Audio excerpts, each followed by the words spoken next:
Morning students. Micro economics हम लोग study कर रहे हैं और माइक्रो इकोनॉमिक्स में हमारा चैप्टर चल रहा है डिमांड, चैप्टर 3। और इस पार्ट 4 में हम लोग जो बात करेंगे वो करेंगे डिटर्मिनेंट्स ऑफ डिमांड की। डिटर्मिनेंट्स क्या होता है? डिटर्मिनेंट्स ऑफ डिमांड होता है मांग को निर्धारित करने वाले तत्व, यानी कि वो कौन से फैक्टर्स हैं जो हमारी मांग को प्रभावित करते हैं, हमारी मांग को जो है आप कह सकते हैं कि उसके ऊपर इम्पैक्ट डालते हैं। डिमांड का मतलब हो गया कि आइदर डिमांड विल इंक्रीज और डिमांड विल डिक्रीज। तो यहाँ जो फैक्टर्स होंगे जो हम अभी डिस्कस करने वाले हैं वो फैक्टर्स या तो हमारी डिमांड को इंक्रीज करेंगे या हमारी डिमांड को डिक्रीज करेंगे, यानी उसको या तो बढ़ाएंगे या कम करेंगे। कैसे क्या होगा वो हम लोग यहाँ डिस्कस करते हैं। डिटर्मिनेंट्स ऑफ डिमांड को हम लोग एक नाम और दे सकते हैं, that is the demand function, यानी कि डिमांड कैसे काम करती है, कैसे फंक्शन करती है, वो हम लोग यहाँ डिस्कस कर रहे हैं।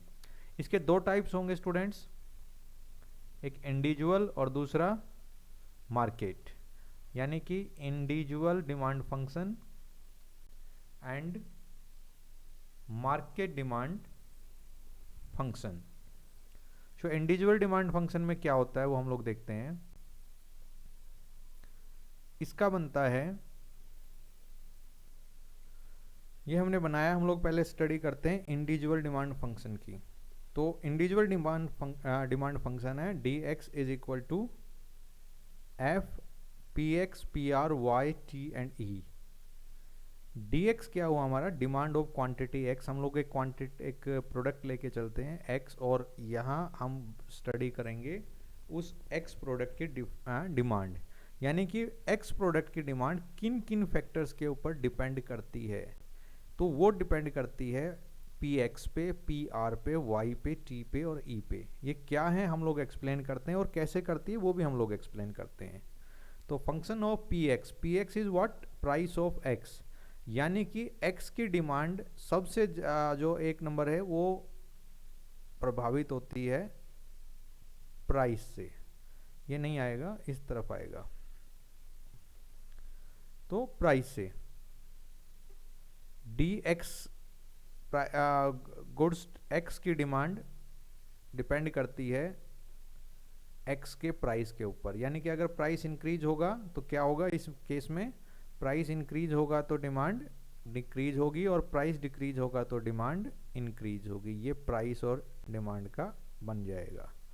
दूसरा जो डी एक्स है, यानी एक्स वस्तु की डिमांड, वो डिपेंड करती है पी आर के ऊपर। पी आर क्या है यहाँ? Price of related goods. Related goods का मतलब हो गया जैसे टी एंड कॉफ़ी, हम लोग यहाँ लिख लेते हैं टी एंड कॉफ़ी, ये एक दूसरे के ऑल्टरनेट होते हैं। तो एक का अगर प्राइस इंक्रीज होगा तो दूसरे की डिमांड इंक्रीज होगी। दूसरे की, ध्यान रखना, उसकी डिमांड तो डाउन होगी लेकिन दूसरे की इंक्रीज होगी। अगर हम करें टी का प्राइस बढ़ जाएगा तो कॉफ़ी की मांग बढ़ जाएगी। टी का प्राइस कम हो जाएगा तो कॉफ़ी की मांग कम हो जाएगी, क्योंकि अगर चाय के प्राइस कम हो जाएंगे तो फिर हम चाय पियेंगे, कॉफ़ी नहीं। और चाय के प्राइस हाई हो जाएंगे तो फिर हम लोग, जब हमें उसी प्राइस में चाय और कॉफ़ी मिलती है तो हम फिर चाय की जगह कॉफ़ी प्रेफर करते हैं। तो ये इस तरह से काम करता है पी आर, यानी कि पी आर का डायरेक्शन सेम हो जाएगा। थर्ड जो पॉइंट है that is the income. Y is what? Y is the income of customer.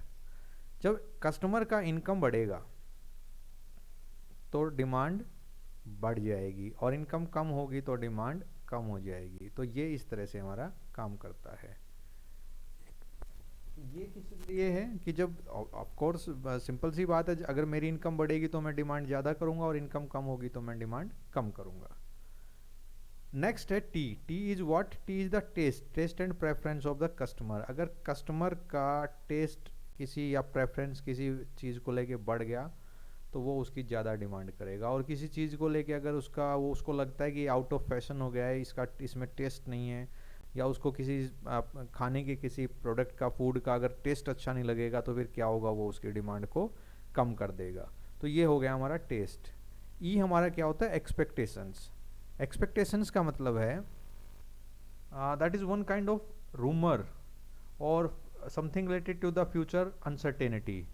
अगर हमें लगेगा कि फ्यूचर के अंदर हमारा जो प्रोडक्ट है उसका प्राइस बहुत हाइक जाना है तो हम उसकी डिमांड बहुत ज़्यादा इंक्रीज कर लेंगे। तो एक तरह से हम कह सकते हैं कि एक प्रोडक्ट एक्स की डिमांड किन किन फैक्टर्स पे डिपेंड करती है, वो उसके प्राइस पे, रिलेटेड गुड्स के प्राइस पे, उस कस्टमर की इनकम पे, उस कस्टमर के टेस्ट एंड प्रेफरेंस पे और उस कस्टमर की एक्सपेक्टेशंस के ऊपर डिपेंड करती है। तो ये हमारा क्या स्टडी हुआ, ये हमारा स्टडी हुआ इंडिविजुअल डिमांड फंक्शन। अब हम डिस्कस करेंगे मार्केट डिमांड फंक्शन की। तो ये हमारा बन गया है second one, market demand function. This is the dx. dx is what? x commodity की डिमांड, x कमोडिटी की मार्केट डिमांड वो किस चीज़ के ऊपर डिपेंड करती है? Function of P X, x commodity के प्राइस, रिलेटेड गुड्स के price, income of customer, taste and preference of customer and the expectations. ये तो हम लोग ऑलरेडी डिस्कस कर चुके हैं इंडिविजुअल मार्केट, जो इंडिविजुअल डिमांड फंक्शन में। जो एडिशनल जो 2 पॉइंट्स हैं जो मार्केट डिमांड फंक्शन को अलग करते हैं इंडिविजुअल से, वो हैं N and Y D. N है पॉपुलेशन, वाई डी है डिस्ट्रीब्यूशन ऑफ इनकम। तो इनका तो हम डिस्कस कर चुके हैं पीछे। पॉपुलेशन हमारी मार्केट की डिमांड को कैसे प्रभावित करता है? अगर पॉपुलेशन ज़्यादा होगी तो क्या होगा? डिमांड भी ज़्यादा होगी।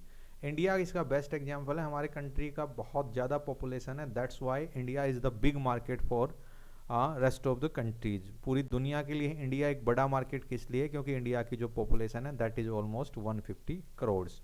इसके अंदर तो बहुत से कंट्रीज आ जाते हैं, कई कंट्रीज से मिलकर एक इंडिया बनता है।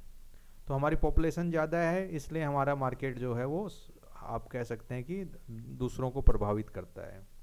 जिस कंट्री का पॉपुलेशन कम होगा वहाँ फिर उसका जो है डिमांड कम होगा, क्योंकि वहाँ परचेज करने वालों की पॉपुलेशन या जनसंख्या या संख्या कम है।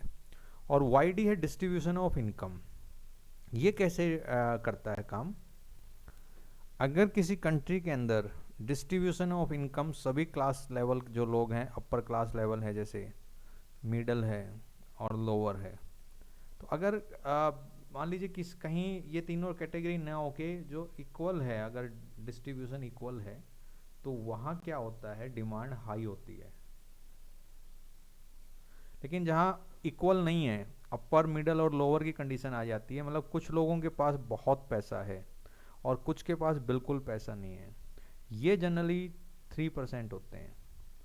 और बाकी जो रहता है ऑलमोस्ट आप कह सकते हैं कि ये ऑलमोस्ट आप कह सकते हैं कि सेम रहता है। तो इस कंडीशन के अंदर जो मार्केट में डिमांड होगी किसी प्रोडक्ट की, वो जनरली हाई नहीं रहती है, वो लो रहती है।